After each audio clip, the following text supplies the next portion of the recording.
السلام عليكم ورحمة الله وبركاته. الحمد لله رب العالمين. اللهم صل على محمد وعلى آل محمد كما صليت على إبراهيم وعلى آل إبراهيم إنك حميد مجيد. أما بعد فاتقوا الله عباد الله. സ്നേഹമുള്ള സഹോദരി സഹോദരന്മാരെ, വിശ്വാസികളെ, റിയാദു സാലിഹീനിൽ ഇമാം നവവി റഹ്മത്തുള്ളാഹി അലൈഹി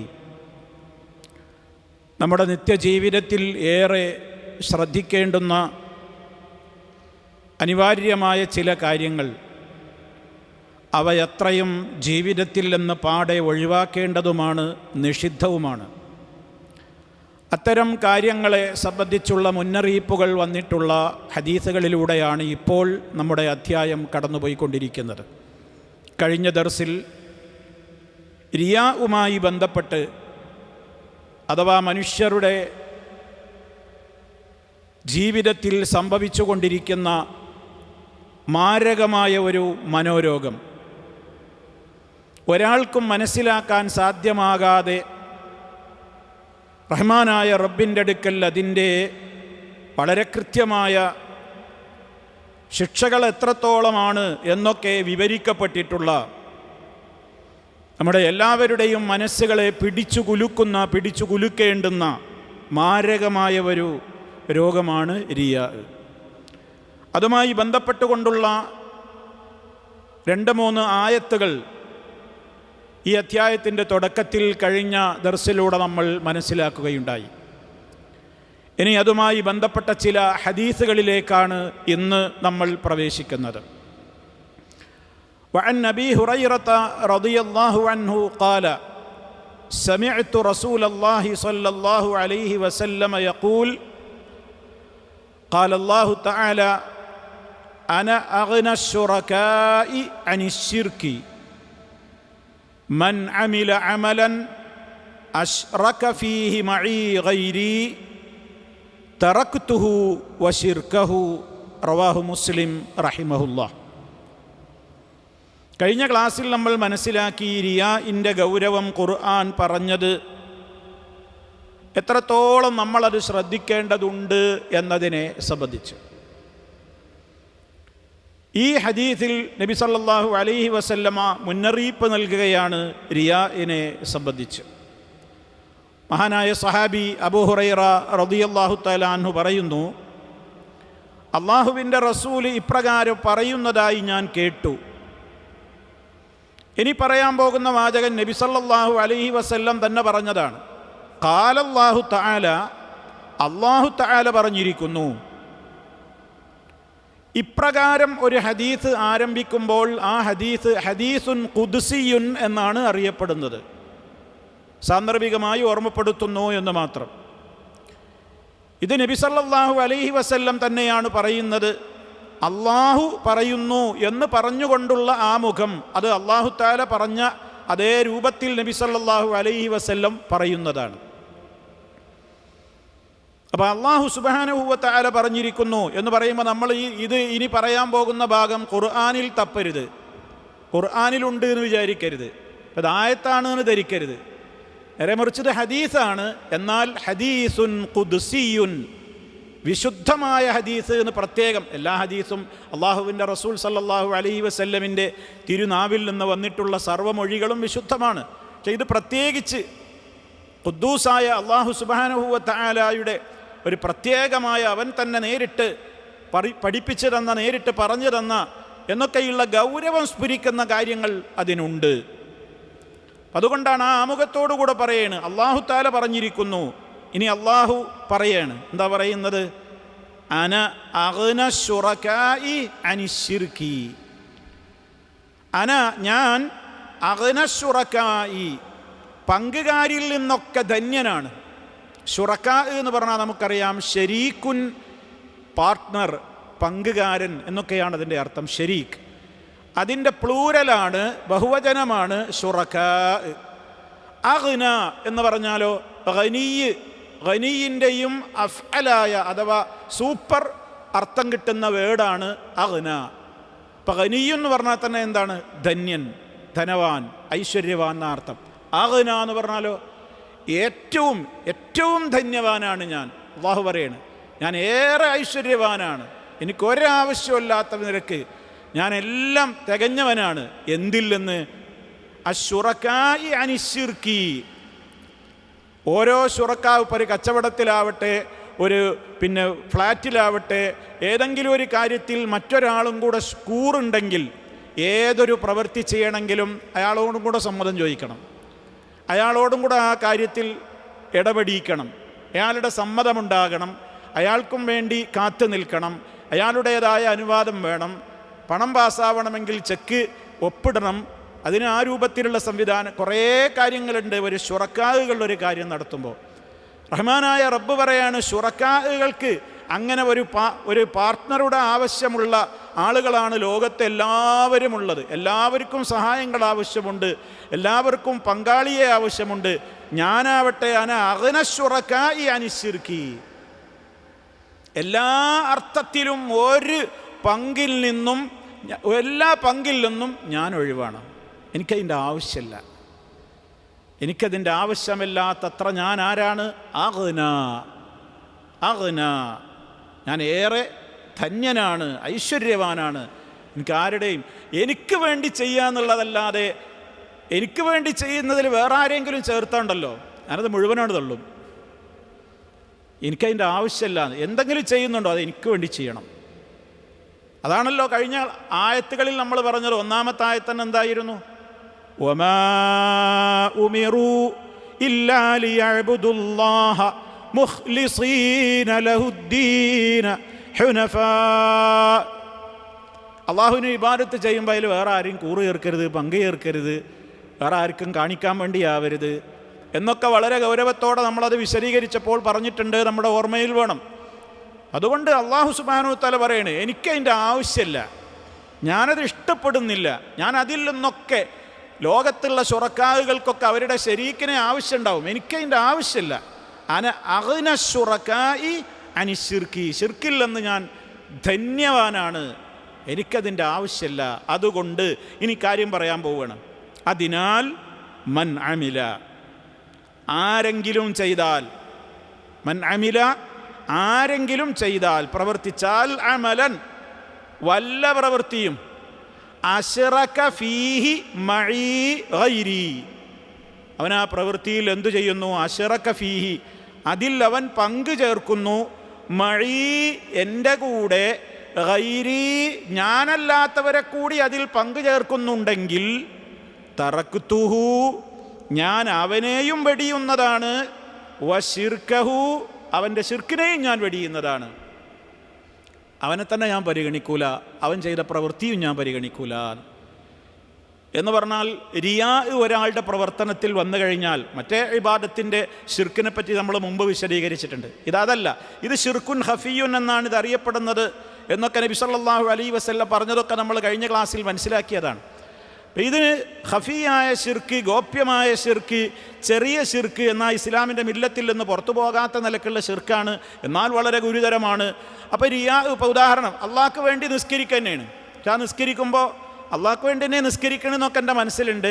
പക്ഷെ വേറൊരാളും കൂടി കാണട്ടെ, അയാളും കൂടി ഒന്ന് അറിയട്ടെ, അയാളും കൂടി എന്നെ ഒന്ന് നല്ലൊരു അഭിപ്രായം എന്നെക്കുറിച്ച് അയാളുടെയും മനസ്സിലുണ്ടാവട്ടെ എന്ന് ആ ഒരു അമലിൽ ഞാൻ അള്ളാൻ്റെ കൂടെ വേറൊരാൾക്കും കൂടി അതിലൊരു പങ്ക് കൊടുത്താൽ ആ നിസ്കാരം തന്നെ പടച്ചോന് വേണ്ട, നിന്നെയും വേണ്ട, നിൻ്റെ നിസ്കാരവും വേണ്ട എന്നാണ് പറഞ്ഞതിൻ്റെ ചുരുക്കം. മൻ അമില അമലൻ, ആരെങ്കിലും ഒരു പ്രവൃത്തി ചെയ്താൽ, അശ്റക ഫീഹി അതിലവൻ പങ്കു ചേർത്തിരിക്കുന്നു, മഈ എൻ്റെ കൂടെ, ഗൈരി മറ്റൊരാളെ കൂടി, എനിക്ക് വേണ്ടി ചെയ്യേണ്ട ഒരു കാര്യം, എനിക്ക് വേണ്ടി ചെയ്യേണ്ട, എൻ്റെ പ്രീതി മാത്രം ഉദ്ദേശിച്ചുകൊണ്ട് ചെയ്യേണ്ട ഒരു കാര്യം വേറുള്ളവരെ പ്രീതിക്ക് വേണ്ടിയാണോ നിങ്ങൾ ചെയ്യുന്നത്? ഞാൻ നിന്നെയും വേണ്ട, നിൻ്റെ ആ കർമ്മത്തെയും എനിക്ക് വേണ്ട. അതാണ് തറക്കുത്തുഹു, അവനെയും ഞാൻ ഒഴിവാക്കുന്നതാണ്, വശിർക്കഹു അവൻ്റെ ആ പ്രവൃത്തിയെയും നമ്മൾ എന്ത് ചെയ്യും? ഒഴിവാക്കുന്നതാണ്. കുറച്ചൊക്കെ അള്ളാഹ്ക്ക് കൂലി തന്നൂടെ? അള്ളാഹിനെയും കൂടി ഉദ്ദേശിച്ചിട്ടില്ലേ? അപ്പം അതിൻ്റെ ഒരു പങ്കിട് തന്നൂടെ അള്ളാഹ്ക്ക്? ഇല്ല, മൊത്തത്തിൽ തള്ളും, മുഴുവനും തള്ളും എന്നാണ് വളരെ ഗൗരവത്തോടുകൂടി അള്ളാഹു തആല പഠിപ്പിച്ചു തരുന്നത്. അപ്പോൾ നോക്കൂ നിങ്ങൾ, ഇവിടെ എത്ര ഗുരുതരമാണ് കാര്യം. ഒരു മനുഷ്യനെ സംബന്ധിച്ചിടത്തോളം അവൻ്റേതായ പ്രവൃത്തിയിൽ അവൻ അള്ളാഹുവിനെ ഉദ്ദേശിച്ചുകൊണ്ട് ചെയ്യുമ്പോൾ പോലും, ഇതാണ് ഞാൻ കഴിഞ്ഞ ക്ലാസ്സിൽ പറഞ്ഞത്, ഇത് ആർക്കൊക്കെ ഈ അസുഖമുണ്ട് എന്ന് ഒരാൾക്ക് മറ്റൊരാളെക്കുറിച്ച് വിലയിരുത്താൻ കഴിയാത്ത മേഖലയാണ്. ഇത് അള്ളാഹ്ക്ക് മാത്രമേ ഇത് അറിയാൻ പറ്റുള്ളൂ. ഇത് അള്ളാഹുവിന് മാത്രമേ അറിയാൻ പറ്റുള്ളൂ. ഒരാളിപ്പോൾ ഒരു പ്രവൃത്തി ചെയ്യുമ്പോൾ അയാളെ റിയായിന് വേണ്ടി ചെയ്യാണ്, പേരെടുക്കാൻ വേണ്ടി ചെയ്യാണ് എന്ന് ഒരേ പ്രവൃത്തി തന്നെ രണ്ടാൾ ചെയ്യുമ്പോൾ ഒരാൾ പേരെടുക്കാനായിരിക്കും, ഒരാൾ നല്ല ഉദ്ദേശത്തിലായിരിക്കും. അത് അള്ളാഹ് തീരുമാനിക്കണത്. നമ്മൾ ആരെക്കുറിച്ചും വിധി പറയണ്ട, അത് നോക്കാൻ നമ്മളെ ഏൽപ്പിച്ചിട്ടില്ല. അത് ഓരോ മേഖലയിൽ പ്രവർത്തിക്കുന്നവരും അവരവരുടെ പരലോകം അവരവരാ ശ്രദ്ധിക്കേണ്ടത്.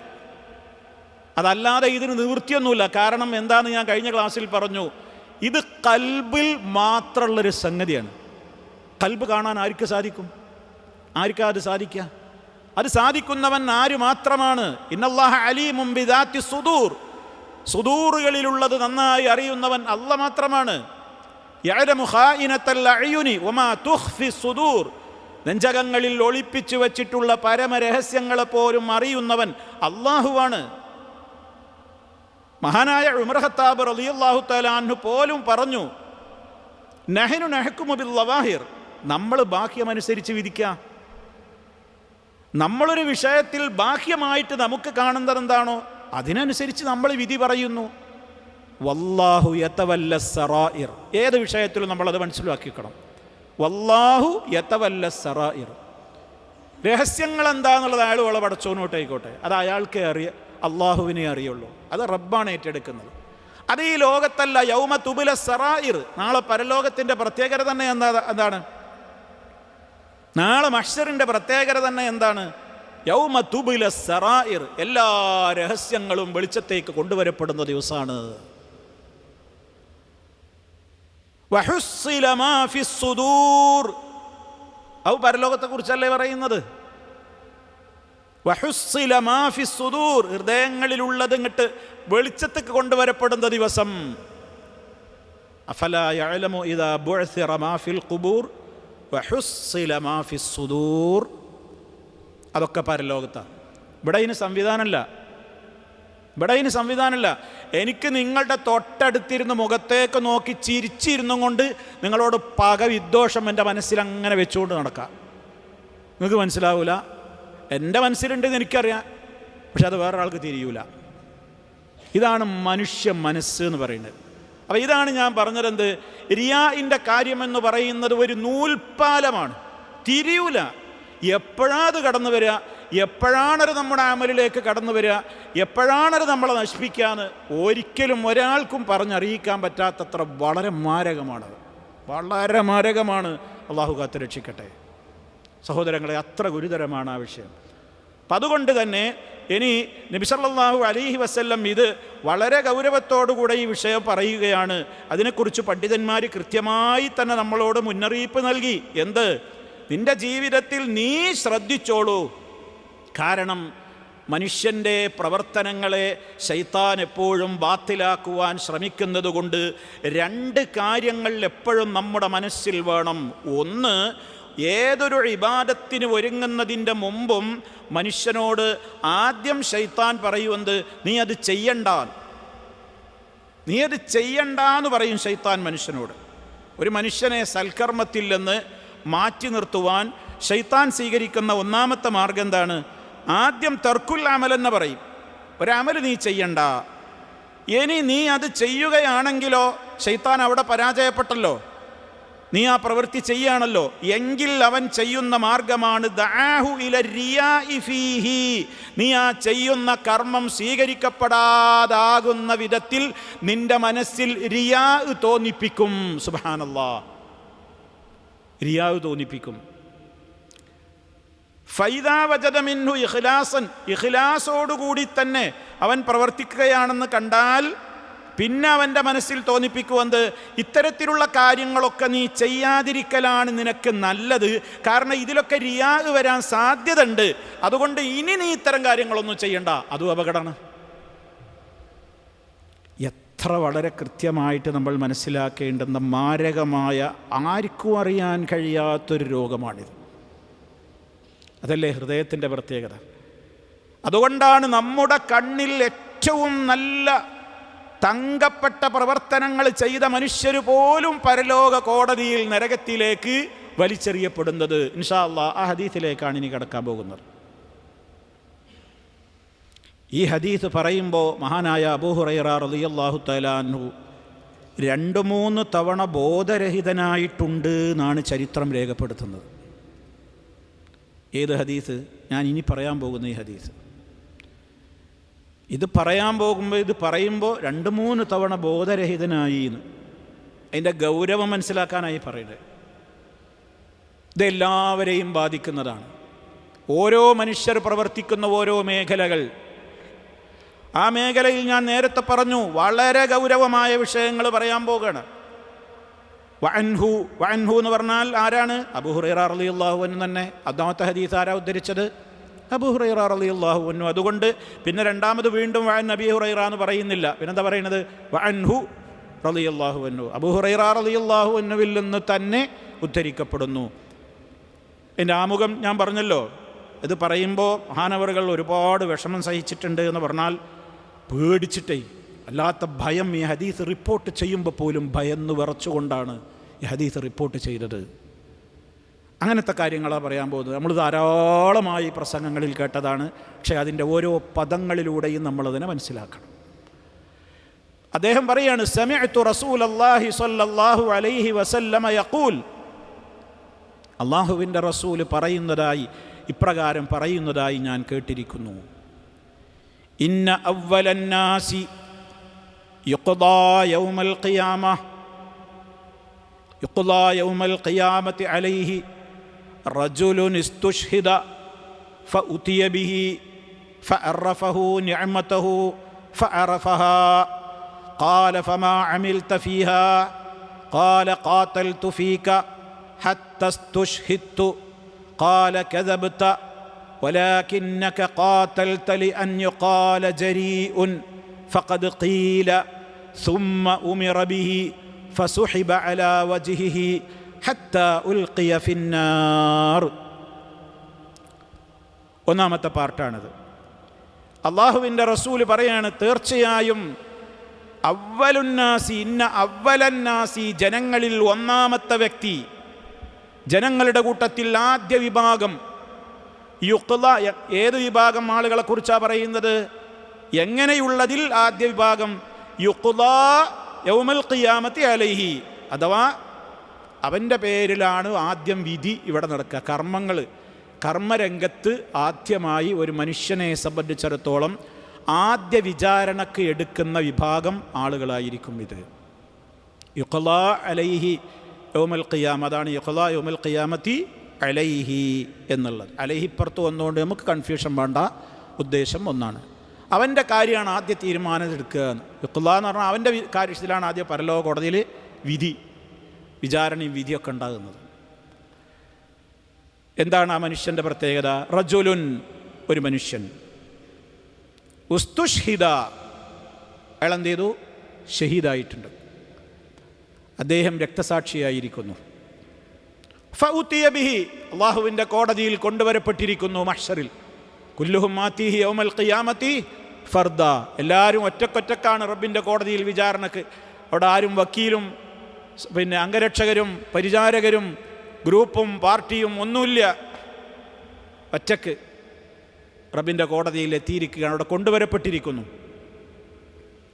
ഫഅറഫഹു നിഅമതഹു, അല്ലാഹു സുബ്ഹാനഹു വ തആല അവനെ അറിയിച്ചു കൊടുക്കും. ഫഅറഫഹു, അവനെ അറിയിച്ചു കൊടുക്കുന്നതാണ്. അറഫ എന്ന് പറഞ്ഞാൽ അറിഞ്ഞു, അറഫ എന്ന് പറഞ്ഞാലോ അറിയിച്ചു കൊടുത്തു, മനസ്സിലാക്കി കൊടുക്കും. ഫഅറഫഹു, അവനെ അല്ലാഹു തആല അറിയിച്ചു കൊടുക്കും. നിഅമതഹു, അവന് ദുന്യാവിൽ അല്ലാഹ് കൊടുത്ത നിഅമത്തുകളൊക്കെ അവനായിട്ട് ചോദിക്കും. ഇതൊക്കെ കിട്ടിയില്ലേ, ഇതൊക്കെ കിട്ടിയില്ലേ, നിനക്ക് ഇന്നതൊക്കെ തന്നില്ലേ, ഇന്നതൊക്കെ കിട്ടിയില്ലേ എന്നിങ്ങനെ അല്ലാഹ് അവന് കൊടുത്ത നിഅമത്തൊക്കെ അങ്ങനെ ചോദിക്കുമ്പോൾ ഫഅറഫഹ, ആ മനുഷ്യൻ എന്ത് ചെയ്യും? അതൊക്കെ മനസ്സിലാക്കും. ശരിയാണ്. ഫഅറഫഹ എന്ന് പറഞ്ഞാൽ അയാളതൊക്കെ അംഗീകരിക്കും. എഴുത്തറഫ, അയാളത് സമ്മതിക്കും. ആ ശരിയാണ്, അങ്ങനെ തന്നെ. ഖാല, അടുത്ത ചോദ്യം. അപ്പോൾ അതൊക്കെ അംഗീകരിച്ചല്ലോ, ശരി. അടുത്ത ചോദ്യം, ഫമാ അമിൽത ഫീഹാ, ആ നിഅമത്തുകളിൽ നീ എന്താണ് അമൽ ചെയ്തത്?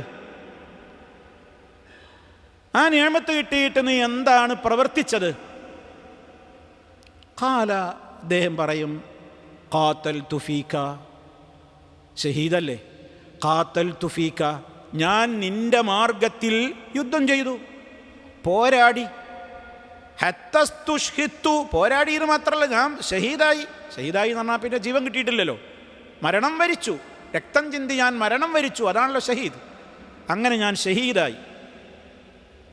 ഖാല, അല്ലാഹു സുബ്ഹാനഹു വ തആലയുടെ മറുപടി, കദബ്ത, നീ കള്ളം പറഞ്ഞിരിക്കുന്നു, നീ പറഞ്ഞത് കളവാണ്. വലാകിന്നക, പക്ഷേ നീ ഖാതൽത, നീ യുദ്ധം ചെയ്തിട്ടുണ്ട്. നീ യുദ്ധം ചെയ്തത് ലിഅൻ യുഖാല, പറയപ്പെടുവാൻ വേണ്ടിയായിരുന്നു, ജരീഉൻ, ധീരൻ. ആൾക്കാർ നിന്നെപ്പറ്റി പറയലായിരുന്നു നിന്റെ ഉദ്ദേശം എന്ത്?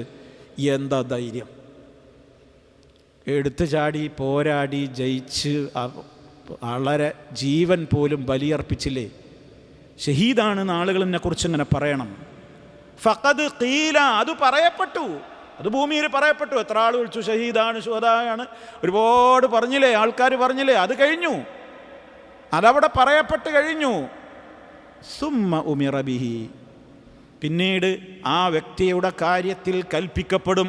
പറഞ്ഞാൽ മലക്കുകളോട് കൽപ്പന വരികയാണ്, ഈ വ്യക്തിയെ പിടിച്ചോളൂ, നരകത്തിലേക്ക് എറിഞ്ഞോളൂ ഒക്കെ മറ്റ് റിപ്പോർട്ടുകളിൽ കാണാം. ഫസുഹിബ അലാ വജ്ഹിഹി, ഫസുഹിബ അലാ വജ്ഹിഹി, അയാളുടെ മുഖം വലിച്ചിഴച്ചുകൊണ്ട് അയാൾ വലിക്കപ്പെടും. ഹത്താ ഉൽഖിയ ഫിന്നാർ, നരകാഗ്നിയിൽ ഇടപെടുന്നത് വരെ അയാൾ വലിച്ചു കൊണ്ടുപോയി മുഖം കുത്തിയതാ, മുഖം നിലത്ത് വലിച്ചുകൊണ്ടാണ്. നേരെ ഒരു ദയയും ഒരു ആനുകൂല്യവും ഒരു ബഹുമാനവും ഇല്ല. അപ്പോഴാണല്ലോ ഒരാളെ നിന്ദിക്കണേൻ്റെ അടയാളാണുള്ളത്. മുഖം മണ്ണിൽ ഉരച്ച് നിലത്തൊരച്ചിട്ട് വലിച്ചങ്ങോട്ട് എറിയാണ് നരകത്തിയിലേക്ക്. ഇതിപ്പോൾ ഒരു ഷഹീദായ മനുഷ്യനാണ്. നമ്മൾ ആലോചിക്കുക, എത്രത്തോളം ഗുരുതരമായൊരു കാര്യമാണ് പതിൽ സംഭവിച്ചു കഴിഞ്ഞത്. അള്ളാഹുവിൻ്റെ മാർഗത്തിൽ അദ്ദേഹം പോരാടി, രക്തം കൊടുത്തു, ജീവൻ കൊടുത്തു. പക്ഷേ ആളുകൾക്കിടയിൽ നല്ല ധീരനാണ് എന്ന പേര് ലഭിക്കുവാൻ വേണ്ടിയായിരുന്നു അയാൾ ചെയ്തത്. അപ്പം നിയ്യത്ത് നോക്കി അള്ളാഹ്. നമ്മൾ കാണുമ്പോൾ ഒന്നും വിലയിരുത്താൻ നമുക്ക് കഴിയണില്ല, ഒരു നിലക്കും വിലയിരുത്താൻ നമുക്ക് പറ്റൂല. നമ്മളെങ്ങനെ ഒരാളെക്കുറിച്ച് പറയാം? നമുക്ക് വിലയിരുത്താൻ കഴിയാത്തൊരു കാര്യമാണല്ലോ അദ്ദേഹം എന്താ ഉദ്ദേശിച്ചത്. അത് നമ്മൾ മറക്കരുത്. അതാണ് പറഞ്ഞത്, ഇതൊരാൾക്ക് തീരുമാനിക്കാൻ പറ്റൂല. ഇത് അവരവരുടെ പരലോക രക്ഷ ഓർത്ത് പേടിച്ചുകൊണ്ട് സൂക്ഷ്മത പാലിക്കൽ അല്ലാത്ത ഒരു മരുന്ന് ഇതിനില്ല. അപ്പം ഇവിടെ എന്താ പറയുന്നത്?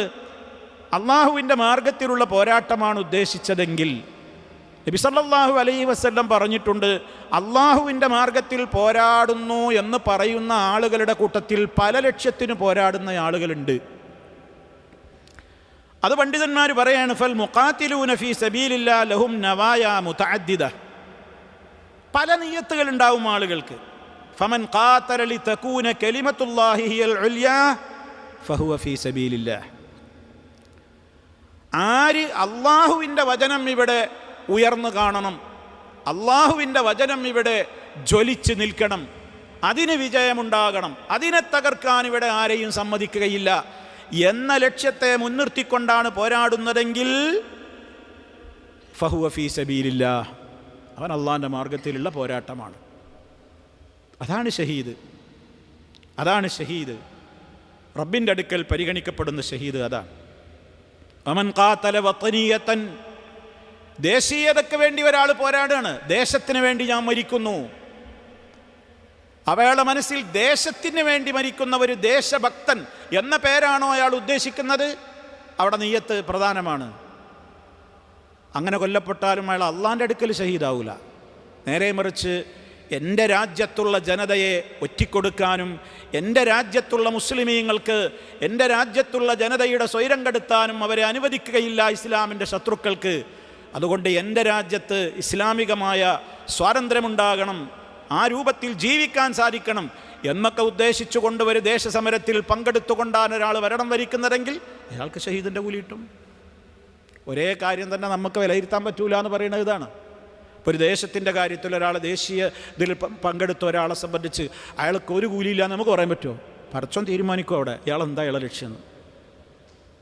വെറും വത്തനീയത്ത് മാത്രമാണോ അയാൾ ലക്ഷ്യം വെച്ചത്? പരലോകത്തൊന്നുമില്ല.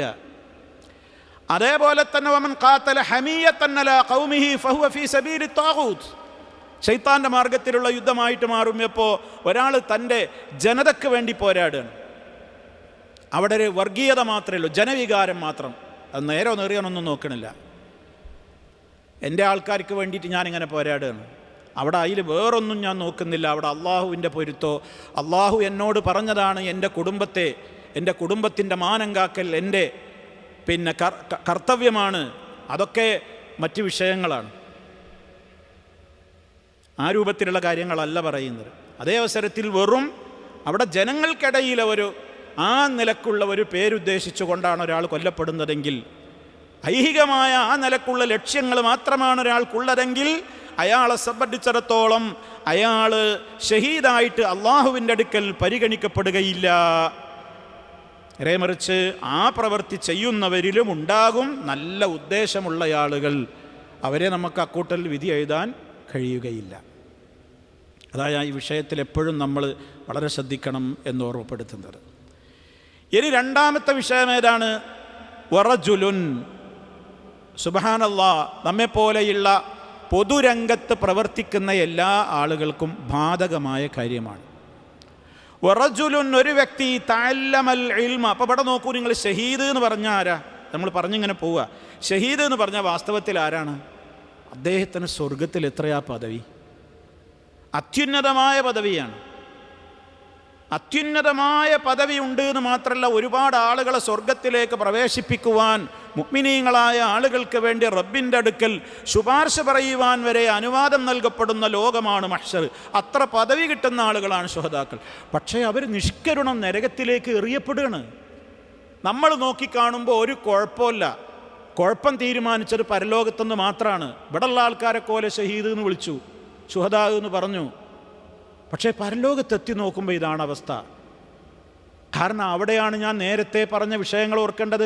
ഹൃദയത്തിലെ കാര്യങ്ങളൊക്കെ വെളിച്ചത്ത് കൊണ്ടുവരുന്നത് അവിടുന്ന് മാത്രമാണ്. ഇവിടെ അതിനൊരു മാപിനി, അത് നോക്കാനുള്ളൊരു യന്ത്രമല്ല, യാതൊരു സംവിധാനങ്ങളും ഈ ഭൂമിയിലില്ല. അതുകൊണ്ട് തന്നെ ഇത് അവിടെ തിരിയുന്ന കാര്യമാണ്. ഇനി രണ്ടാമത്തെ വിഷയവും മൂന്നാമത്തെ വിഷയവും ഏറ്റവും കൂടുതൽ ഇന്ന് നമ്മളെ അഭിമുഖീകരിക്കുന്ന വിഷയങ്ങളാണ്. ഒന്ന്, വറജുലുൻ, ഒരു വ്യക്തി തഅല്ലമൽ ഇൽമ, അയാൾ ഇൽമു പഠിച്ചു. ഒരാൾ ഇൽമു പഠിക്കാൻ പോയി. വഅല്ലമഹു, അയാളത് പഠിപ്പിക്കുകയും ചെയ്യുന്നു. ഒരാൾ ഇൽമു പഠിക്കുന്നു.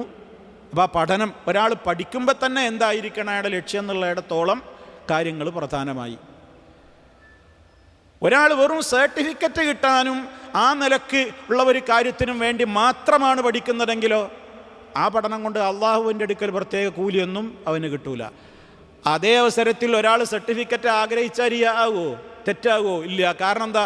ഇന്നത്തെ കാലഘട്ടത്തിലുള്ള ഒരാൾക്ക് ഒരു സമൂഹത്തിൽ ഒരു ദഅവത്ത് നടത്തണമെങ്കിൽ അതിന് എല്ലാ തലങ്ങളിലും ഷഹാദകൾ പരിശോധിക്കപ്പെടുകയാണ്. ഷഹാദല്ലാത്തവന് വീട്ടിലിരിക്കുക, അന്നേ പണിക്ക് പറ്റൂല. എന്ത് ഇൽമുണ്ടായിട്ടും കാര്യമില്ല. ഷഹാദ ഉണ്ടോ? എനിക്കെല്ലാം ഇൽമുണ്ട് എന്ന് അറിവുണ്ട്, എന്താ തെളിവ് നോക്കുക? അല്ല, ഞാനൊരുപാട് സർവീസ് ഉണ്ട്, എനിക്കൊരുപാട് നല്ല അറിവുണ്ട്, കാര്യമൊന്നുമില്ല, ഇവിടെ കയറ്റൂല, റിജക്റ്റഡ്. ആപ്ലിക്കേഷൻ തിരിഞ്ഞു നോക്കും കൂടിയില്ല. അപ്പോൾ ഷഹാദ പ്രധാനമാണ്. ഷഹാദ ഉണ്ടെങ്കിലേ നടക്കുള്ളൂ. അപ്പോൾ ഷഹാദ കിട്ടണം, ആ ഉദ്ദേശമാണ്. നേരെ മറിച്ച് ഞാൻ ഷഹാദ വാങ്ങണം എന്തിനാണ്? ഞാൻ വലിയ ഡിഗ്രിയുള്ള ആളാണ്, ഞാൻ വലിയ ആളാണ് എന്ന് പറഞ്ഞ് ആൾ ചമഞ്ഞ് എനിക്ക് ആ സർട്ടിഫിക്കറ്റുകളുണ്ട്, ഈ സർട്ടിഫിക്കറ്റുകൾ, എൻ്റെ അടുത്ത് ഈ ഷഹാദ ഉണ്ട്, ഈ ഷഹാദ ഉണ്ട് എന്നൊന്നും എൻ്റെ ജോലി സംബന്ധമായ കാര്യത്തിനൊന്നുമല്ല. ആൾക്കാരുടെ മുമ്പിൽ എൻ്റെ ഷഹാദകൾ ഒരുപാട് ഇങ്ങനെ കാണിച്ച് അതിൻ്റെ പേരിൽ ഇങ്ങനെ മേനി പറഞ്ഞ് അങ്ങനെ അതിനു വേണ്ടി അത് കിട്ടാനാണോ ഞാൻ ഇൽമു പഠിക്കാൻ വേണ്ടി പോയത്? ഇതൊക്കെ ശർഈയായ ഇൽമിൻ്റെ കാര്യമാണ് പറയുന്നത് കേട്ടോ. ശർഈയായ ഇൽമിൻ്റെ കാര്യമാണ് പറയുന്നത്. ദുന്യവിയായ ഇൽമുകൾ, എൻജിനീയറിങ്, മെഡിക്കൽ പോലുള്ള കാര്യങ്ങൾ ദുന്യാവിന്ന് സർട്ടിഫിക്കറ്റുമാണ്, ദുന്യാവിലത്തെ കാര്യങ്ങളുമാണ്. അതിൽ അള്ളാൻ്റെ വജു ഉദ്ദേശിക്കേണ്ട മേഖലകളിൽ നമ്മൾ അള്ളാൻ്റെ വജു ഉദ്ദേശിക്കണം. അവിടെയും റിയാദ് കടന്നു വരുന്ന മേഖലകൾ വേറുണ്ട്. ഇതേറ്റവും ഭയപ്പെടേണ്ട സംഗതി ഇതാണ്, ശർഈയായ കാര്യം. അതേപോലെ തന്നെ അടുത്ത അയാൾ അപ്പോൾ എന്താ ഈ ഇൽമു പഠിച്ചു, വഅല്ലമഹു അയാളത് പഠിപ്പിക്കുന്നു, വഖറഅൽ ഖുർആന ഖുർആൻ പാരായണം ചെയ്യുന്നു. മനപ്പാഠമുണ്ട്, ഇനി മനപ്പാഠം ഇല്ലാതെ ഓതുന്നു, മനപ്പാഠമുണ്ട്, എന്തോ ആവട്ടെ അയാൾ ഖുർആൻ പാരായണം ചെയ്യുന്നു. അങ്ങനത്തെ ഒരാൾ. അപ്പോൾ ഖുർആൻ അറിയാം, ഹദീസൊക്കെ നന്നായിട്ട് നല്ല വിവരമുള്ളൊരു ആൾ. ഫഉതിയ ബിഹി അദ്ദേഹത്തെ കൊണ്ടുവരപ്പെടും. മഹ്ശറിൽ കൊണ്ടുവരപ്പെടുകയാണ് വിചാരണയ്ക്ക് വേണ്ടി. ഫഅറഫഹു നേരത്തെ പറഞ്ഞതുപോലെ തന്നെ ഫഅറഫഹു അയാളോടും അയാൾക്ക് കിട്ടിയ നിഅമഹു നിഅമത്തുകളെ ഓരോന്ന് അല്ലാഹു തആല ഇങ്ങനെ ബോധ്യപ്പെടുത്തി കൊടുക്കുമ്പോൾ ഇതൊക്കെ കിട്ടിയതല്ലേ.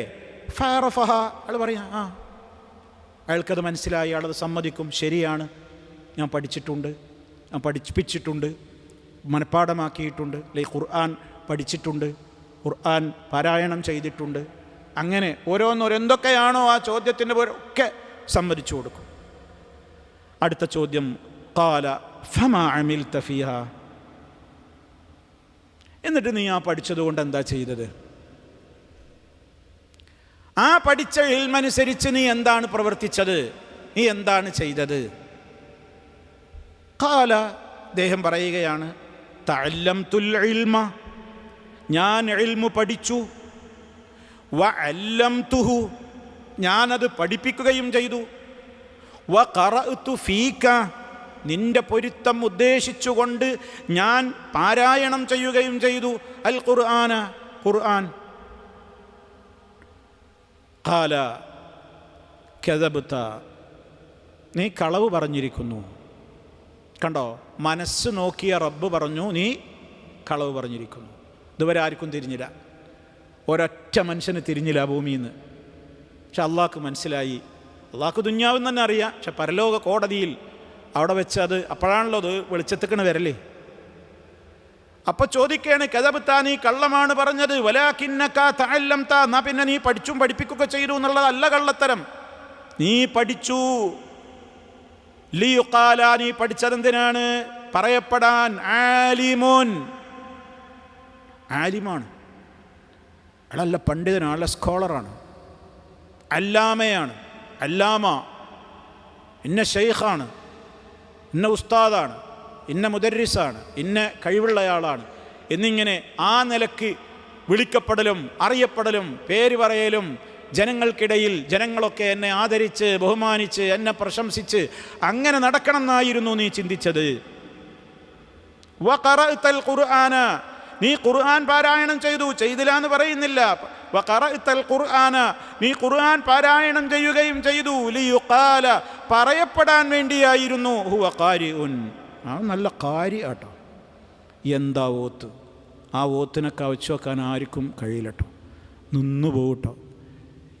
ഇതിങ്ങനെ ഒരാളെക്കുറിച്ച് പറയാൻ പാടില്ല എന്നൊന്നുമല്ല പറയണം, അതിൻ്റെ മസല വേറെയാണ്. കേട്ടിട്ട് നമ്മൾ വണ്ണം വെക്കാഞ്ഞാൽ മതി. ആൾക്കാർ പലതും പറയും, ആളുകൾ പലതും പറയുന്നു. അപ്പോൾ പറയാം, നമുക്ക് വിശദീകരിക്കാം. അപ്പോൾ പിന്നെ വഖറഅതൽ ഖുർആന ലിയുഖാല ഹുവ ഖാരിഉൻ ഫഖദ് ഖീല, അത് പറയപ്പെട്ട് കഴിഞ്ഞു. അത് നാട്ടിൽ പറഞ്ഞില്ലേ, വലിയ ആലിമാണ്, അല്ലാമയാണ്, ഷെയ്ഖുനയാണ്, ഷെയ്ഖുൽ മശായിഖാണ്, ഉസ്താദുൽ അസാതിദത്താണ് എന്നൊക്കെ പറഞ്ഞു. ആളുകൾ ഇനി വിളിക്കേണ്ടതൊക്കെ ഏതൊക്കെ മദ്ഹുകൾ പറഞ്ഞ് പുകഴ്ത്തി പുകഴ്ത്തി പുകഴ്ത്തി പറയണോ അതൊക്കെ അവിടെ കിട്ടി. അതല്ലേ ആഗ്രഹിച്ചത്, അതല്ലേ ആഗ്രഹിച്ചത്, അതിനു വേണ്ടിയല്ലേ അതൊക്കെ ചെയ്യുന്നത്. അപ്പം പിന്നെ അതൊക്കെ അവിടെ കിട്ടി, അതിൻ്റെ കൂലി അവിടെ കിട്ടിയില്ലേ. അതുകൊണ്ട് മലക്കുകളോട് ഫഖദ് ഖീല അവിടെ പറയപ്പെടുന്നതാണ്. അത് ഫഖദ് ഖീല അതവിടെ പറയപ്പെട്ടു, ജനങ്ങൾ പറഞ്ഞു. അത് സുമ്മ ഉമിറ ബിഹി, പിന്നീട് അവൻ്റെ കാര്യത്തിലും ഓർഡർ നൽകപ്പെടും. അപ്പം മലക്കുകളോടുള്ള ഓർഡർ നേരത്തെ പറഞ്ഞതുപോലെ അവനെ പിടിക്കൂ, വലിച്ചഴച്ച് നരകത്തിലേക്ക് കൊണ്ടുപോകൂ. ഫസുഹിബ അലാ വജ്ഹിഹി, അവൻ്റെ മുഖം നിലത്തൊരച്ച് വലിച്ചുകൊണ്ട് ഹത്താ ഉൽഖിയ ഫിന്നാർ, നരകത്തിലേക്ക് അവൻ വലിച്ചെറിയപ്പെടുന്നു. അള്ളാഹു കാത്ത് രക്ഷിക്കുമാറാകട്ടെ. നോക്കി നിങ്ങൾ, രണ്ടാമത്തെ വ്യക്തിയാണ്, ഏറ്റവും ടോപ്പ് സ്വർഗത്തിൽ പദവി കിട്ടുന്ന ആളാ ഷഹീദ് എന്ന് പറഞ്ഞാൽ. ശുഹദാക്കൾ സ്വർഗത്തിലെ സാധാരണക്കാരെ അപേക്ഷിച്ച് പദവി അള്ളാഹുവിൻ്റെ റസൂൽ ഉപമിച്ചത് എന്തിനോടാണ്? നിങ്ങൾ ഭൂമിയിൽ നിന്ന് വാനലോകത്തേക്ക് നോക്കുമ്പോൾ മിന്നിത്തിളങ്ങുന്ന നക്ഷത്രങ്ങളെ കാണാറില്ലേ? അവ എത്ര ദൂരത്താണ്, എത്ര ചെറുതായിട്ടാണ് കാണുന്നത്. എത്രയോ ലക്ഷക്കണക്കിന് കോടിക്കണക്കിന് പ്രകാശ വേഗതയുടെ മൈലിൻ്റെ ദൂരത്താണ് ഇതൊക്കെ സ്ഥിതി ചെയ്യുന്നത്. അങ്ങനെയായിരിക്കും സാധാരണ ജനങ്ങളും ശുഹദാക്കളും തമ്മിൽ സ്വർഗത്തിലുള്ള പദവി വ്യത്യാസം. സുബ്ഹാനല്ലാഹ്, അപ്പം നബിമാരപ്പോൾ എവിടെയായിരിക്കും? അങ്ങനത്തെ പദവി കിട്ടേണ്ട ഷഹീദാണിപ്പോൾ നരകത്തിലേക്ക് പോയത്. എന്താ കാരണം എന്നറിയോ?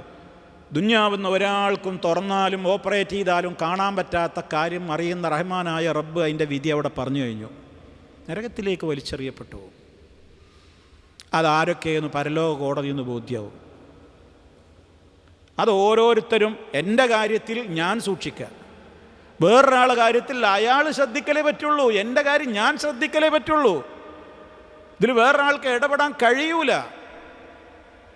അപ്പം അതുകൊണ്ട് തന്നെ ഓരോരുത്തരും അവരവർ ഏത് പ്രവൃത്തി, ഇതിലിപ്പോൾ 2-3 കാര്യങ്ങൾ എടുത്തു, ടോപ്പ് കാര്യങ്ങളെടുത്ത് പറഞ്ഞുകൊണ്ട് പറഞ്ഞാൽ പിന്നെ എന്തിനാണ് അത് പറയണത്? പിന്നെ ബാക്കിയുള്ള കാര്യം പറയണോന്ന് അത് പഠിപ്പിക്കാനാണ്. അപ്പം ഇതാണ് ഇയാൾ പേരെടുക്കലും പ്രശംസിക്കലും. ആളുകൾ ജനങ്ങൾക്കിടയിൽ നല്ല പേരുണ്ടാക്കണം, പ്രശസ്തി ഉണ്ടാക്കണം, എല്ലാവരും എന്നെ അറിയണം, എന്നെ അറിയാത്ത ലോകത്താരും ഉണ്ടാകരുത്. അങ്ങനെ ആ നിലക്ക് അയാൾ എന്ത് ചെയ്യാണ്? അയാൾ ആ വിഷയത്തിലൊക്കെ അങ്ങനെയാണ് അയാളുടെ പ്രവർത്തനം. അങ്ങനെയാകുമ്പോൾ റഹ്മാനായ റബ്ബിൻ്റെ അടുക്കൽ അത്യുന്നതമായ പദവി അദ്ദേഹത്തിന് കിട്ടേണ്ടതായിരുന്നു, പക്ഷേ കിട്ടിയില്ല. നിന്ദ്യനായി നരകത്തിയിലേക്ക് വലിച്ചെറിയപ്പെടുന്ന അവസ്ഥയാണുണ്ടായത്. തകരാറ് വന്നത് അയാളിൽ റിയാ ഉണ്ടായിരുന്നു, നിയ്യത്ത് കളങ്കമുണ്ടായിരുന്നു എന്നുള്ളതാണ്. 3-ാമത്തെ വ്യക്തിയെ കൊണ്ടുവരേണ്. ആ വ്യക്തി ആരാണ്? വറജുലുൻ, മറ്റൊരു വ്യക്തി. വസ്സഅല്ലാഹു അലൈഹി, അള്ളാഹു അദ്ദേഹത്തിന് ധാരാളം വിശാലത കൊടുത്തിട്ടുണ്ട് ധനത്തിൽ. അതാണ് വസ്സഅ. വസ്സഅ എന്ന് പറഞ്ഞാൽ എന്താ? വിശാലപ്പെടുത്തി കൊടുത്തു. വസ്സഅ വസിഅ നമുക്കൊക്കെ അറിയാലോ, ആയത്തുൽ കുർസിയിലുണ്ടല്ലോ, വസിഅ കുർസിയുഹു, അവൻ്റെ കുർസി വിശാലമാണ്. വസിഅ എന്ന് പറഞ്ഞാൽ വിശാലമായി, വസ്സഅ എന്ന് പറഞ്ഞാലോ വിശാലമാക്കി കൊടുത്തിട്ടുണ്ട്. അപ്പോൾ അള്ളാഹ് ഒരുപാട് വിശാലമാക്കി നൽകിയിട്ടുണ്ട് അയാൾക്ക് അല്ലാഹു തആല ധാരാളം ധനത്തിൽ വിശാലത നൽകിയിട്ടുണ്ട്. വഅഅതാഹു മിൻ അസ്നാഫിൽ മാലി, വഅഅതാഹു അദ്ദേഹത്തിന് അല്ലാഹു കൊടുത്തിട്ടുമുണ്ട്. മിൻ അസ്നാഫിൽ മാലി, ധനത്തിൻ്റെ ഒരുപാട് വകുപ്പുകളിലൂടെ അയാൾക്ക് ഒരു നിലക്കുള്ള ഒരു വകുപ്പിലൂടെ എന്നല്ല അയാൾക്ക് ഇൻകം വരുന്നത്. അസ്നാഫുൽ അംവാലാണ്. സിൻഫ് എന്ന് പറഞ്ഞാൽ വ്യത്യസ്ത ഇനങ്ങളിലൂടെ അയാൾക്ക് ധനമുണ്ട്. ഏതൊക്കെ ധനത്തിൻ്റെ ഇൻകം മാർഗങ്ങളുണ്ടോ അതൊക്കെ ഏതാണ്ട് അയാൾക്കൊക്കെ ഉണ്ട്. എല്ലാ ഇനത്തിലും അയാൾക്ക് വമ്പൻ കാശ് കിട്ടിക്കൊണ്ടിരിക്കുന്നുണ്ട്. അങ്ങനത്തെ വ്യക്തി അപ്പം അത്രയും ധനാഢ്യനാണ്. ഫൗതിയ ബിഹി, അയാളെയും കൊണ്ടുവരപ്പെടുന്നു. ഫഅറഫഹു, അയാളോഴും പറഞ്ഞ് ഓർമ്മപ്പെടുത്തുകയാണ്, നിനക്ക് ഈ രൂപത്തിലുള്ള നിഅമഹു, അവൻ അല്ലാഹ് നൽകിയിട്ടുള്ള നിഅമത്തുകളെ അവന് ഓർമ്മപ്പെടുത്തുകയാണ്. ഫഅറഫഹാ, ആ വ്യക്തിയും അത് സമ്മതിക്കുകയാണ്. അതെ അല്ലാഹുവേ, നീ എനിക്കൊരുപാട് മുതൽ തന്നിട്ടുണ്ടായിരുന്നു, എല്ലാ അർത്ഥത്തിലും എനിക്ക് മുതലുണ്ടായിരുന്നു. എന്നിട്ട് ഫമാ അമിൽത ഫീഹാ, നീ അതുകൊണ്ട് എന്താ ചെയ്തത്? മുതലുണ്ടായിരുന്നു സമ്മതിച്ചല്ലോ, നീ അതുകൊണ്ട് എന്ത് പ്രവർത്തിച്ചു? ഫമാ അമിൽത ഫീഹാ, ആ നിഅമത്തുകളിൽ നീ എങ്ങനെയാണ് അതിന് നന്ദി കാണിച്ചു പ്രവർത്തിച്ചത്?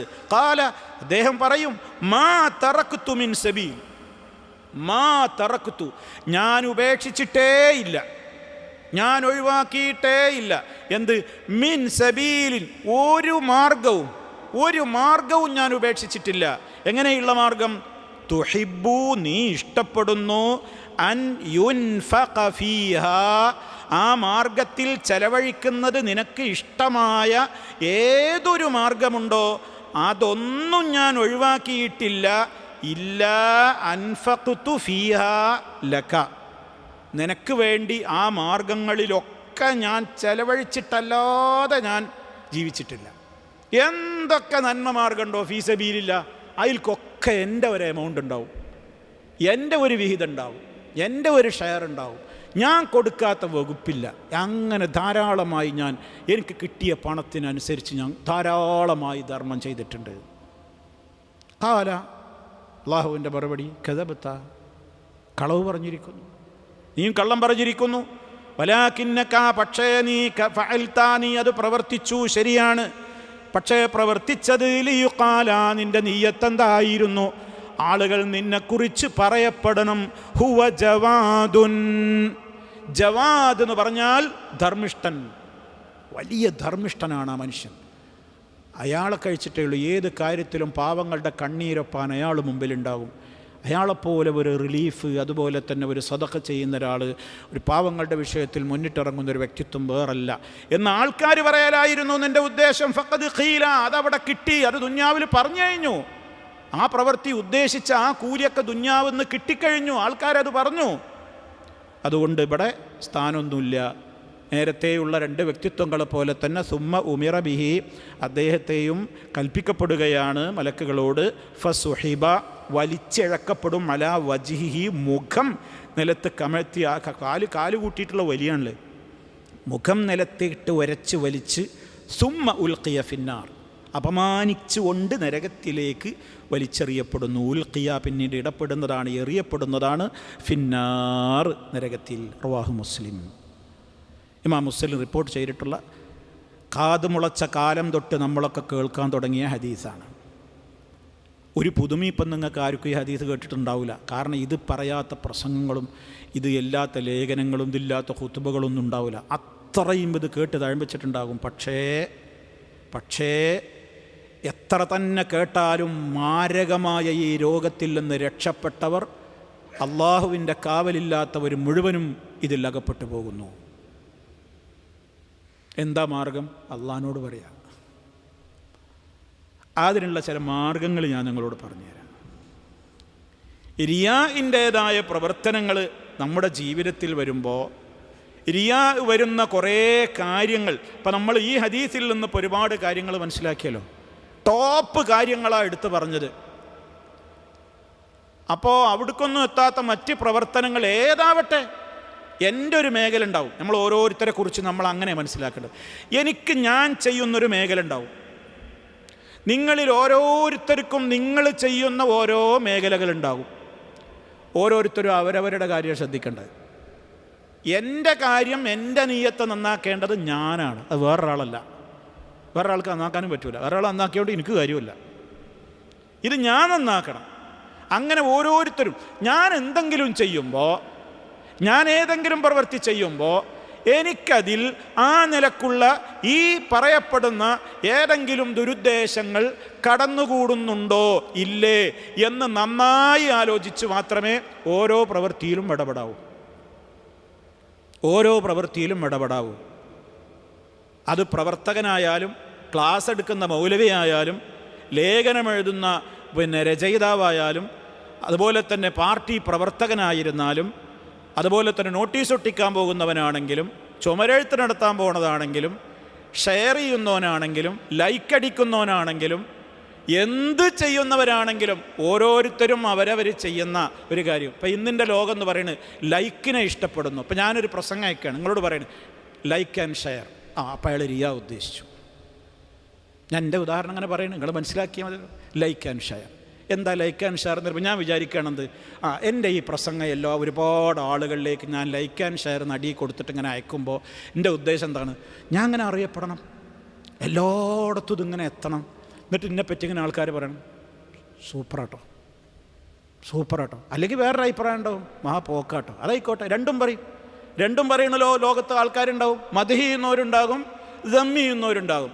ഉമ്മാനെ തല്ലിയാലും രണ്ടഭിപ്രായം ലോകത്തുള്ളതാണല്ലോ. ഒരു കൂട്ടർ പറയും ജോറായിട്ടുണ്ട്, ആ തള്ളക്ക് കിട്ടേണ്ടത് തന്നെയാണ് പറയും. വേറൊരു കൂട്ടർ പറയും എന്നാലും പെറ്റ തള്ളല്ലേ, തല്ലേണ്ടിയിരുന്നില്ല എന്നും പറയും. അപ്പോൾ കേട്ടോ, രണ്ടഭിപ്രായം വന്നില്ലേ? ഇതെല്ലാത്തിലും ഉണ്ട്. അപ്പോൾ അതിപ്പോൾ എന്തിനാ അയാളെന്തിനാ അതിൻ്റെ അടി ലൈക്ക് ആൻഡ് ഷെയർ എന്നൊക്കെ പറയണതിന്? ഷെയർ ചെയ്യാനും ലൈക്ക് ചെയ്യാനും ഇതെന്തിനാ? അത് പറയുന്നവൻ്റെ ഉദ്ദേശം അനുസരിച്ചിരിക്കും. ഞാനിത് അയക്കുമ്പോൾ എൻ്റെ ഉദ്ദേശം എന്താണ്? എന്നെങ്ങനെ ലോകത്തെല്ലാവരും അറിയപ്പെടണം, എല്ലായിടത്തും എനിക്കിങ്ങനെ പേരിട്ടണമെന്നാണോ? പരലോക കോടതിയിൽ 0 ആണ്. അള്ളാഹു കാത്തുരക്ഷിക്കട്ടെ.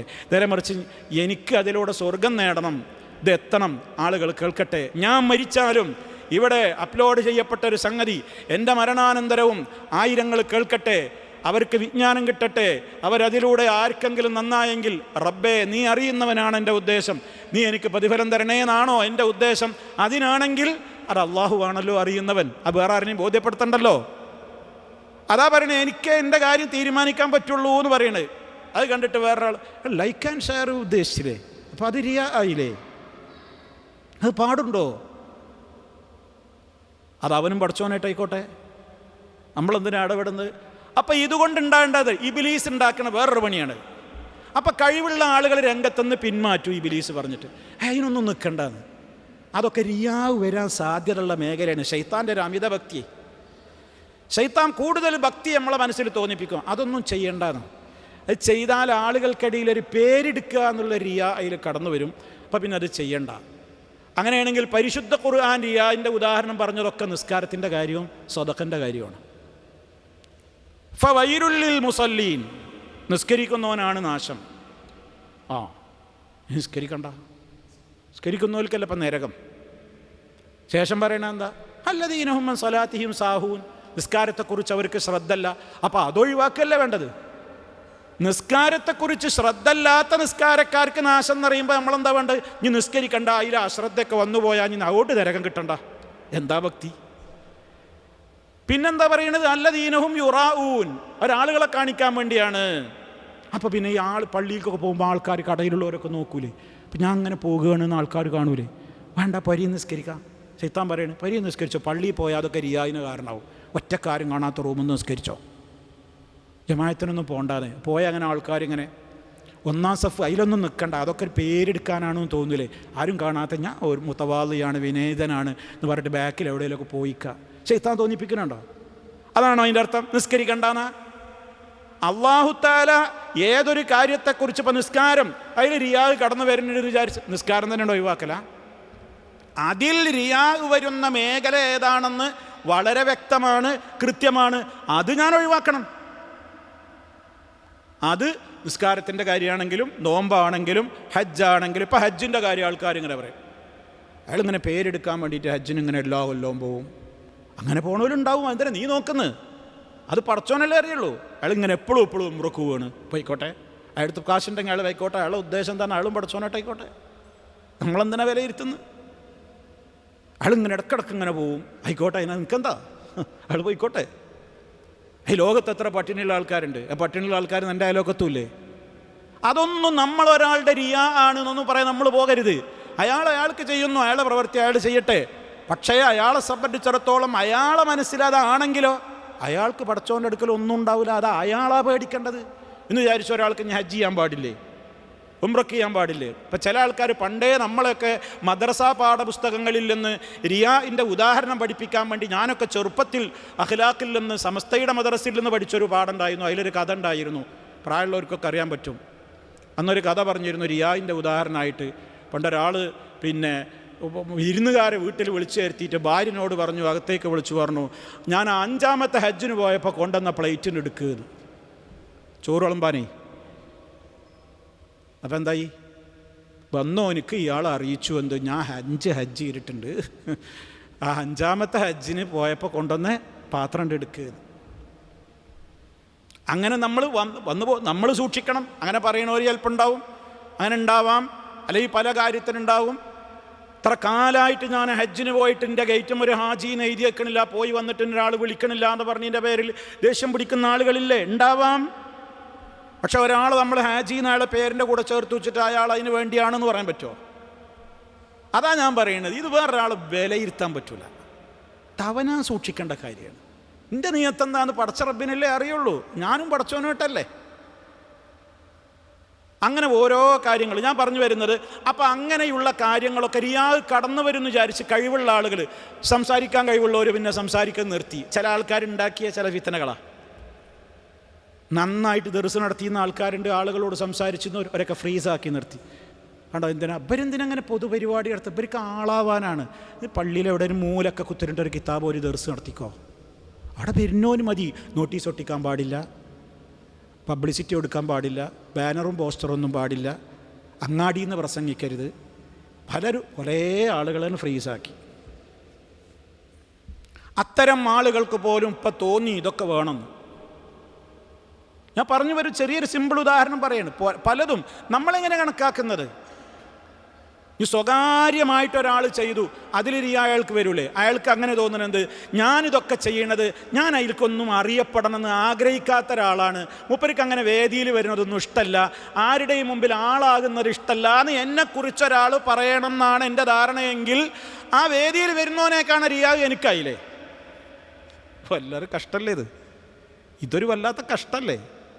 ഒരാൾക്ക് തോന്നുകയാണ് എന്താ, അയാൾ വേദിയിലിരിക്കൂല, സ്റ്റേജിൽ പ്രത്യക്ഷപ്പെടൂല, എന്തിനും അയാൾ മറയിലെ പിന്നിലേ നിൽക്കുള്ളൂ. അപ്പോൾ അയാൾക്ക് തോന്നുകയാണത് എന്തിനാ അങ്ങനെയാണ്? അല്ല, അതിന് കുറേ ആൾക്കാരുണ്ട് ഇങ്ങനെ കസേരമ ഇരിക്കാൻ ആഗ്രഹിക്കുന്ന ഓരോലിരുന്നോട്ടെ, എനിക്ക് അതിനൊന്നും താല്പര്യമില്ല എന്ന് ആളുകൾക്കിടയിൽ അറിയപ്പെടണം.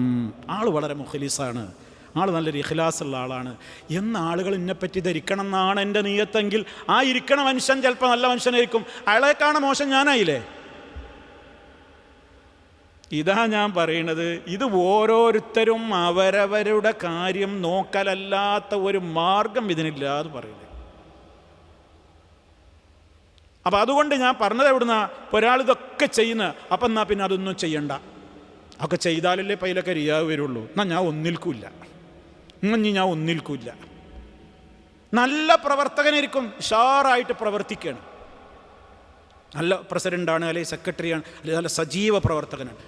അതിൻ്റെ ഇടയിൽ പറഞ്ഞു ആ ആൾക്കാരെ ഓലൊക്കെ ചെയ്യണം എന്തിനാണെന്നറിയോ? ഓൽക്കൊക്കെ കയ്യിലൊക്കെ ചില ലക്ഷ്യങ്ങളുണ്ട്, അവർക്കൊക്കെ അതിനൊക്കെ പിന്നിൽ ചില ഹിഡൻ അജണ്ടകളുണ്ട്. ഒരു മുഅ്മിനിന് എന്ത് ഹിഡൻ അജണ്ടയുള്ളത്? റഹ്മാനായ റബ്ബിൻ്റെ കോടതിയിൽ എന്തെങ്കിലും കിട്ടിയെങ്കിൽ എന്നല്ലാതെ അതിനെ മോഹിച്ചുകൊണ്ട് പ്രവർത്തിക്കുന്നു എന്നുള്ളതല്ലാത്ത എന്ത് ഹിഡൻ അജണ്ടയാണ് ഒരു പാവം പ്രവർത്തകനുള്ളത്? ഓനത് പറഞ്ഞ് വലിപ്പിച്ച് ഇവരൊക്കെ അതിൻ്റെ ആൾക്കാരാണ് എന്നും പറഞ്ഞിട്ട് ഓൻ്റെ ഗീബത്തൊരു 10 പറഞ്ഞു കൊടുക്കും. ഭയങ്കര ഇഖ്ലാസ് ചമയാണ് ഇപ്പം ഇഖ്ലാസ് പഠിപ്പിക്കുകയാണ്, മറ്റോൻ്റെ 4 ഗീബത്താണ് പറഞ്ഞിട്ടാണ് ഇവനെ അങ്ങോട്ട് ഫ്രീസാക്കുകയാണ്. മാറിക്കളടാ ഇന്നൊക്കെ വിട്ടുന്നോ? നല്ല സജീവ രംഗത്ത് ചടുലമായി പ്രവർത്തിച്ചോനെ ഫ്രീസാക്കിയിട്ടു. ശൈത്താന് സന്തോഷമായി. ആ മനുഷ്യൻ്റെ പ്രവർത്തനങ്ങളിലൂടെ ഒരുപാട് നല്ല നല്ല പ്രവർത്തനങ്ങൾ നടന്നിരുന്നു, അയാളെ ഇന്ന് മുടക്കിയിട്ടു. ശൈത്താൻ കയ്യൊട്ടി ചിരിച്ചു. പ്രവർത്തിക്കാതിരിക്കുക വേണ്ടത്? പ്രവർത്തിക്കണം. അവിടെ പൊതുരംഗത്ത് പ്രവർത്തിക്കുന്നവർക്ക് റിയാവ് കൂടുതൽ സൂക്ഷിക്കണം, കാരണം കൂടുതൽ അത് കടന്നു വരാനുള്ള മേഖലയാണ് എന്ന് വിചാരിച്ച് ആ രംഗം വിട്ടൊഴിഞ്ഞു മാറി ഒളിച്ചോടുക വേണ്ടത് അല്ല. എൻ്റെ കാര്യം ഞാൻ ശ്രദ്ധിക്കണം. ഇത് ഞാൻ എന്നാണ് ഈ ശ്വാസമാണ് വലിച്ചു, പിന്നെ ഇനി താഴോട്ടില്ല, ഈ താഴോട്ട് വിട്ടു ഒരു ശ്വാസം ഇനി മേലോട്ട് വലിക്കാൻ എനിക്ക് തൗഫീക്കില്ല, കഴിഞ്ഞു എൻ്റെ കാര്യം. എന്നെ എത്ര സമയം അത് ചെയ്യും? അതാ പണ്ഡിതന്മാർ പറഞ്ഞ ഒന്നാമത്തെ കാര്യം എന്തെന്നറിയോ? നീ ജനങ്ങൾക്ക് മധുഉദ്ദേശിച്ചുകൊണ്ട് ഒന്നും ചെയ്യണ്ട. ജനങ്ങളെ മധുഉദ്ദേശിക്കുന്ന ആളുകൾ മനസ്സിലാക്കട്ടെ, ജനങ്ങൾ നിനക്ക് ഒരു ഉപകാരവും ചെയ്യില്ല. അള്ളാഹുവിൻ്റെ അടുക്കൽ നീ മഹ്മൂദാണെങ്കിൽ, റബ്ബിൻ്റെ അടുക്കൽ റബ്ബിന് നിന്നെ ഇഷ്ടമാണോ? ലോകം മുഴുവൻ നിന്നെ വെറുത്താലും നിനക്കെന്തോ? അതേപോലെ ജനങ്ങൾ നിന്നെ പ്രശംസിക്കുന്നു, റഹ്മാനായ റബ്ബിൻ്റെ അടുക്കൽ നീ മദ്മൂമാണെങ്കിൽ ഒരു വിലയും നിനക്കുണ്ടാവില്ല റബ്ബിൻ്റെ കോടതിയിൽ. ജനങ്ങൾക്കിടയിൽ ഭയങ്കര സ്ഥാനവും പേരും ഒക്കെ ഉണ്ട്, അള്ളാഹ്ക്ക് ഭയങ്കര വെറുപ്പാണ് ആ മനുഷ്യനോടുന്നുണ്ടെങ്കിൽ ജനങ്ങൾ പുകഴ്ത്തിയിട്ട് എന്താ കാര്യം? യാതൊരു പ്രയോജനവും അതുകൊണ്ടില്ല. പെട്ടെന്ന് പറഞ്ഞു പോവാ. രണ്ടാമത്തെ കാര്യം എന്താണ്? ഒരു മനുഷ്യൻ അറിഞ്ഞിരിക്കണം, മഖ്ലൂക്കുകളായ ഒരാളുടെ പ്രശംസയും നമ്മൾ ആഗ്രഹിച്ചിട്ട് പരലോക കോടതിയിൽ നമുക്കതുകൊണ്ട് ഒരു പ്രയോജനവും കിട്ടാനില്ല. നേരെ മറിച്ച് അമലുകൾ പൊളിഞ്ഞു പോവുകയാണ് ചെയ്യുക. മാത്രമല്ല അമലുകൾ തിന്മയുടെ തട്ടിലേക്ക് ചേഞ്ച് ചെയ്യപ്പെടുകയും ചെയ്യും. അതാണിപ്പോൾ നമ്മൾ ഈ കേട്ട ഉദാഹരണങ്ങൾ. പെട്ടെന്ന് പറഞ്ഞു പോവുകയാണ്. നാലാമത്തെ കാര്യം എന്താ പറഞ്ഞത്? ജനങ്ങളുടെ പ്രശംസയും ജനങ്ങൾ നിൻ്റെ കാര്യത്തെ അറിയാതെ പോകുമോ എന്ന് നീ ഭയപ്പെടുന്നതിനേക്കാൾ റഹ്മാനായ റബ്ബിൻ്റെ കോടതിയിൽ എൻ്റെ പ്രശ്നങ്ങൾ വഷളാക്കപ്പെടുന്ന ഒരു നാൾ വരില്ലേ എന്നാണ് നീ ചിന്തിക്കേണ്ടത്. ഇവിടെ വഷളാക്കപ്പെടില്ലേ? ജനങ്ങളൊക്കെ നല്ല ബഹുമാനത്തിൽ കണ്ടിരുന്ന ആൾ പരലോക കോടതിയിൽ വഷളാക്കപ്പെടുകയല്ലേ? അതേപോലെ തന്നെ ഒരു മനുഷ്യൻ റിയാഇൻ്റെ അപകടം മനസ്സിലാക്കി കഴിയലാണ് അതിനുള്ള ഏറ്റവും വലിയ ചികിത്സ. കാരണം അതിൽ നിന്ന് രക്ഷപ്പെടാൻ ഒരൊറ്റ വഴിയേയുള്ളൂ, തൻ്റെ ഹൃദയത്തിലെ നിയ്യത്ത് നന്നാക്കൽ മാത്രമേ വഴിയുള്ളൂ, അല്ലാത്തൊരു വഴിയില്ല. ഞാൻ ആവർത്തിച്ചു പറഞ്ഞ കാര്യം അതാണ്.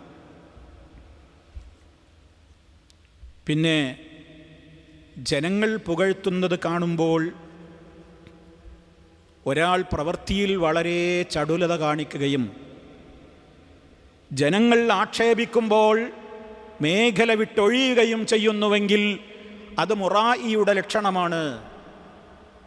ആൾക്കാരെന്നെ പ്രശംസിക്കുമ്പോൾ ഞാൻ രംഗത്തുണ്ട്. ആൾക്കാരെന്നെ വിമർശിക്കുകയാണെങ്കിലോ എനിക്കാവില്ല ഇതൊന്നും. എത്ര ആത്മാർത്ഥമായിട്ട് നമ്മൾ പണിയെടുത്തിട്ട് എന്താ ഇങ്ങനെയല്ലേ ആൾക്കാർ പറയുന്നത്. അപ്പം എന്തായി ആൾക്കാർ പറയല. അപ്പം എൻ്റെ ലക്ഷ്യം ജനം പുകഴ്ത്തും ഇകഴ്ത്തും. ജനം പുകഴ്ത്തിയാലും ശരി ഇകഴ്ത്തിയാലും ശരി, എന്നെ സംബന്ധിച്ചിടത്തോളം നിങ്ങളെ സംബന്ധിച്ചിടത്തോളം നമ്മുടെ ഉദ്ദേശം എന്താണ്? ജനം പുകഴ്ത്തട്ടെ പുകഴ്ത്താതിരിക്കട്ടെ, കുറ്റം പറയട്ടെ ആക്ഷേപിക്കട്ടെ ആക്ഷേപിക്കാതിരിക്കട്ടെ. മഹാന്മാരായ സഹാബാ കിറാം, ഇമാം നാസറുദ്ദീനുൽ അൽബാനി റഹിമഹുല്ലാഹ് അദ്ദേഹം പറയുന്നുണ്ട്, അവരെക്കുറിച്ച് പുകഴ്ത്തിയിട്ട് ആളുകൾ സംസാരിച്ചുകൊണ്ട് എന്തെങ്കിലും മദ്ഹ് പറയുമ്പോൾ, മദ്ഹ് പറയുന്നവരെക്കുറിച്ച് നബി സല്ലല്ലാഹു അലൈഹി വസല്ലം പറഞ്ഞത് വേറൊരു അധ്യായം തന്നെ പറയുന്നുണ്ട്. നമ്മളുണ്ടല്ലോ ഇരുത്തിയിട്ട് ഇങ്ങനെ പൊക്കണ്, ഒരിടത്ത് നിങ്ങളെ മുഖത്ത് നോക്കി ഞങ്ങളങ്ങനെ പൊക്കുക, നിങ്ങൾ ഇന്നങ്ങനെ പുകഴ്ത്തുക, ഞാൻ അങ്ങനെ വണ്ണം വെക്കുക, അങ്ങനെ ഞാൻ തരക്കേടില്ലാതെ എനിക്കിങ്ങനെ തോന്നുക, അങ്ങനെ ഭയങ്കരമായിട്ടാണ് ഞാനാണെല്ലാം, ഞാൻ ഇല്ലെങ്കിൽ എനിക്ക് ശേഷം പ്രളയം, ഞാൻ തന്നെ കേട്ടോ ഞാൻ ഉണ്ടായിട്ട് അതൊക്കെ എന്നൊക്കെ അങ്ങനെ തോന്നുക. ഇങ്ങനെ മദ്ഹ് ചെയ്യുമ്പോൾ എൻ്റെ അവസ്ഥ എന്താണെന്ന് എൻ്റെ റബ്ബിനല്ലേ അറിയുള്ളൂ. അതുകൊണ്ട് ഇങ്ങനെ ആരെങ്കിലും പറയുന്നത് കേൾക്കുമ്പോൾ മനസ്സിൽ നമ്മളെന്താ പറയേണ്ടത്? അല്ലാഹുമ്മ ലാ തുആഖിദ്നി ബിമാ യഖൂലൂൻ വജഅൽനി ഖൈറൻ മിമ്മാ യظുന്നൂൻ വഗ്ഫിർ ലീ മാ ലാ യഅലമൂൻ. അല്ലാഹുമ്മ ലാ തുആഖിദ്നി ബിമാ യഖൂലൂൻ, അള്ളാഹുവേ അവർ പറയുന്നതിനൊന്നും നീ എന്നെ പിടിച്ച് ശിക്ഷിക്കല്ലേ. അവരിനെക്കുറിച്ച് കുറേ പറയുന്നുണ്ട്, അതിനൊന്നും നീ എന്നെ പിടിച്ച് ശിക്ഷിക്കല്ലേ. വജഅൽനി ഖൈറൻ മിമ്മാ യظുന്നൂൻ, അവരെന്നെക്കുറിച്ച് എന്തൊക്കെയാണോ വിചാരിക്കുന്നത് അതിനേക്കാൾ നീ എന്നെ ഉത്തമനാക്കണേ, അതിനേക്കാൾ നീ എന്നെ ഖൈറായവനാക്കണേ. വഗ്ഫിർ ലീ മാ ലാ യഅലമൂൻ, എന്നെക്കുറിച്ച് അവർക്കറിയാത്ത ഒരുപാട് പാപങ്ങളുണ്ട്, ആ പാപങ്ങളൊക്കെ നീ എനിക്ക് പുറത്തു തരണമേ. അല്ലാഹുമ്മ ലാ തുആഖിദ്നി ബിമാ യഖൂലൂൻ വജഅൽനി ഖൈറൻ മിമ്മാ യظുന്നൂൻ വഗ്ഫിർ ലീ മാ ലാ യഅലമൂൻ. ഇത് നമ്മളെ മനസ്സിൽ വേണം. അല്ലാതെ ഇങ്ങനെ മദ്ഹ് ഇങ്ങനെ കേൾക്കുമ്പോൾ ഞാൻ അങ്ങനെ ഉഷാറാണ്. അപ്പോൾ ആ നിലക്കുണ്ടല്ലോ, അങ്ങനെ പ്രശംസിച്ച് ഒരാളെ അങ്ങനെ അമിതമായി പ്രശംസിക്കുമ്പോൾ, ഒരിക്കൽ അസ്നാ റജുലുൻ അലാ റജുലിൻ ഇൻദൻ നബി സല്ലല്ലാഹു അലൈഹി വസല്ലം, അല്ലാഹുവിൻ്റെ റസൂലിൻ്റെ അടുക്കൽ വെച്ച് ഒരാൾ മറ്റൊരാൾ ഇങ്ങനെ പ്രശംസിക്കുകയാണ്. നബി തങ്ങൾ പറഞ്ഞു, വൈലക, നിനക്ക് നാശം, ഖതഅത ഉനുഖ അഖീക്, നീ നിൻ്റെ സഹോദരൻ്റെ കഴുത്ത് മുറിച്ചല്ലോ. ഖതഅത ഉനുഖ അഖീക്, ഖതഅത ഉനുഖ അഖീക് 3 തവണ ആവർത്തിച്ചു. അവൻ്റെ പേരടിയാണ് വെട്ടൽ, എനിക്കതിനെ കാണാനില്ല. അവൻ്റെ പേരടിയാണ് വെട്ടിപ്പജ്, അവനെ കൊന്നു എന്നാണ് പറഞ്ഞത്. എന്തായി കാരണം? അതാ മനുഷ്യൻ്റെ മനസ്സിൽ ഒരുപാട് ഭയങ്കരമായിട്ട് ചിന്തകൾക്ക് കാരണമാവൂലേ. ഉള്ളതും ഇല്ലാത്തതൊക്കെ പറഞ്ഞിട്ട് ഇങ്ങനെ ഇരുത്തി പ്രശംസിക്കുമ്പോൾ അത് അയാളുടെ നീയത്തിൽ കളങ്കം വന്നു പോകൂലേ, അയാൾ ആ രൂപത്തിലേക്ക് ആവൂലേ. അപ്പം ഈ പരിധി വിട്ട പ്രശംസ വേണ്ട. ആ നിലക്ക് പിന്നെ ഒരാളെ മൻകാന മിൻകും മാദിഹൻ ലാ മഹാല, ഒരാളെ ഒരാൾ തെസ്കിയ ചോദിക്കുകയാണ്, നമുക്ക് അയാളെക്കുറിച്ച് എന്തെങ്കിലും ഒരു അഭിപ്രായം, ഒരു കോണ്ടാക്ട് സർട്ടിഫിക്കറ്റ് എനിക്ക് കൊടുക്കാതെ നിവൃത്തിയില്ല. അങ്ങനത്തെ ഒരു ഘട്ടം വന്നാൽ ഇങ്ങനെ പറഞ്ഞോന്ന് എങ്ങനെ പറയാ? അഹ്തസിബു ഫുലാനൻ കദാ വകദാ വല്ലാഹു ഹസീബു വലാ ഉസക്കി അലല്ലാഹി അഹദ. എനിക്കറിയാവുന്നത് ഇങ്ങനെയൊക്കെയാണ്, ബാക്കി അള്ളാഹുവിനെ അറിയുന്നവൻ, അള്ളാഹുവിന് പുറമെ ഒരാളെയും പുകഴ്ത്താൻ ഞാൻ ആളല്ല. അതാ പറയേണ്ടത്, അങ്ങനെ പറയാവൂ. അപ്പം അത് ഇസ്ലാമികമായിട്ടുള്ള നമ്മുടെ കടമയാണ്. സഹോദരങ്ങളെ, ഇനിയും അതുമായി ബന്ധപ്പെട്ടുകൊണ്ട് ഹദീസുകളുണ്ട്. 2 ഹദീസുകളാണ്. ഒന്ന് ദീർഘമായൊരു ഹദീസും 2 ഹദീസുകളും വളരെ ഗുരുതരമാണ്. ഓരോരുത്തരും അവരവരുടെ ഇടപെടുന്ന മേഖലയിൽ ഇരിയാവ് വന്നു പോകുന്നത് കാത്തു സൂക്ഷിക്കലല്ലാത്ത ഒരു വഴിയില്ല എന്നാവർത്തിച്ച് ഓർമ്മപ്പെടുത്തി അവസാനിപ്പിക്കുകയാണ്.